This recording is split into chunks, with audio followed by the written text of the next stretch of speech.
Eles são tão dinheiristas que o Bolsonaro foi pedir o Pix pra ele. Não foram pros presos de 8, ele pediu o Pix pra ele. E ele amealhou 17 milhões de reais que ele gastou com ele. Ele dizia que é pros advogados dele. Boa parte dos advogados foram pagos pelo PL. Ele não, como um falso líder, ele não buscou ajudar as pessoas. Ele era uma farsa. Tanto que o filme biográfico que está sendo feito sobre ele, como eu mostrei pra vocês, recriou a história dele. Inventou lá que ele prendeu um traficante e o cara mandou o Adélio matar ele. Porque a vida real, a história que vocês tinham que contar, é como vocês criaram um meme lá no programa da Luciana Gimenez, e isso ludibriou milhões de pessoas, e com base nisso vocês ganharam uma eleição e não sabiam o que fazer com o país que vocês assumiram.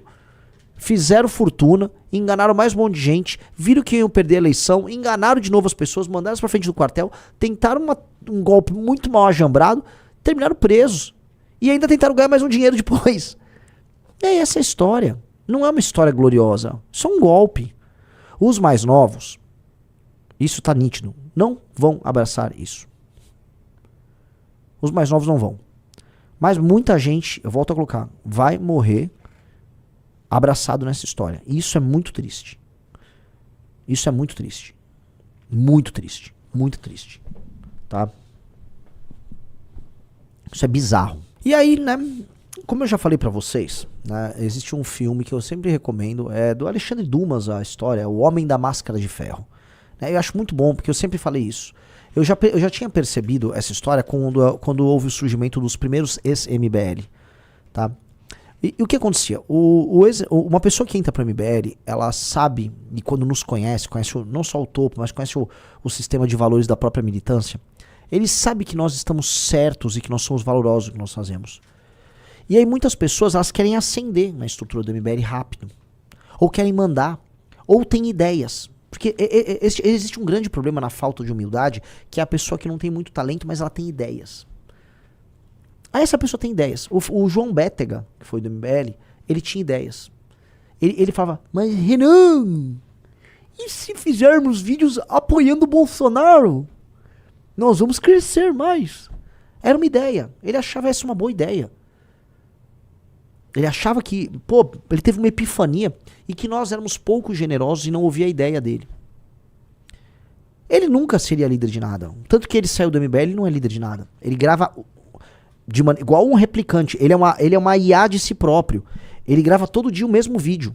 É o mesmo vídeo. Se você pegar, o Riso vai abrir. Abra o Instagram do João Bétega pra ver. Mas o que é o ex-MBL? Né? Ele é um cara que percebe que ele é uma versão pior do que é o MBL. E aí aquilo faz mal pra ele e ele precisa sair do MBL, tentar imitar as coisas que o MBL faz e tenta de maneira obsessiva fazer o mundo esquecer do MBL. Porque o MBL gera uma sombra gigantesca neles. Por quê? Porque o que é certo gera uma sombra no que é errado. Nós, para todos eles, deveríamos desaparecer. Que é o que acontece no livro O Homem da Máscara de Ferro, no filme O Homem da Máscara de Ferro. São dois irmãos gêmeos, né? E aí um irmão prende o outro, que era pra ser o rei, com uma máscara de ferro pra que ninguém visse o rosto dele. Nós somos o rei aprisionado com a máscara de ferro, que ninguém poderia ver que era o verdadeiro rei. E que é aprisionado. Então, qual é a função desses caras todos? É tentar aprisionar. As pessoas não podem saber o que é o MBL. Porque se as pessoas descobrirem o MBL, as pessoas vão falar o MBL tá certo. E se o MBL tá certo, nós não podemos existir porque nós somos ruins. Aí tá a imagem do filme. Esse é um grande filme dos anos 90. É assim, até com um amigo nosso que tá aqui, é assim como Troia, um daqueles filmes que todo mundo falou que era ruim. E aí o tempo passa. E você fala, porra, né? Em tempos de Christopher Nolan fazendo Odisseia, isso aqui era uma obra-prima quando a gente olha, sabe? Mas eu vou dar um exemplo da pessoa mais obcecada com o MBL. Com o mais obcecado E esse não é nenhum ex-MBL, porque ele tentou sempre imitar o MBL paralelamente, tá? Mas que ele sabe que nós somos muito superiores, tanto que imita tudo que eu falo. Vá por favor, no X, numa das minhas últimas postagens. Vamos lá, só descer mais um pouquinho, Esse aí. Veja só. Isso aqui é maravilhoso, tá? Essa moça, Ah, esse cara, desculpa, eu tava confundindo com outra pessoa. Esse cara, Nicolas Ferreira, ele decretou, quando o Arthur soltou o áudio, o MBL acabou. E ele ficou fazendo um périplo pelo programa Pânico, do Patético Emílio, e outros programas, foi no Brasil Paralelo, pra decretar, o MBL acabou, ele traiu o Bolsonaro, ele acabou, olha lá, o MBL acabou. Por que ele fazia isso? Ele via desesperadamente que o MBL tinha um projeto que era tão organizado, é uma coisa tão grande, e ele não é capaz, porque ele não é dotado da capacidade cognitiva, da imaginação, esse aqui é da capacidade de se organizar, ele não era capaz de entregar algo assim. Mas ele falou, mas eles eram jovens, então eu vou pegar os jovens de direita como eles, e eu vou fazer a mesma coisa, só que puxando o saco do Bolsonaro, e eu vou crescer muito mais rápido. Olha lá, vou ter muito voto fazendo isso, olha lá.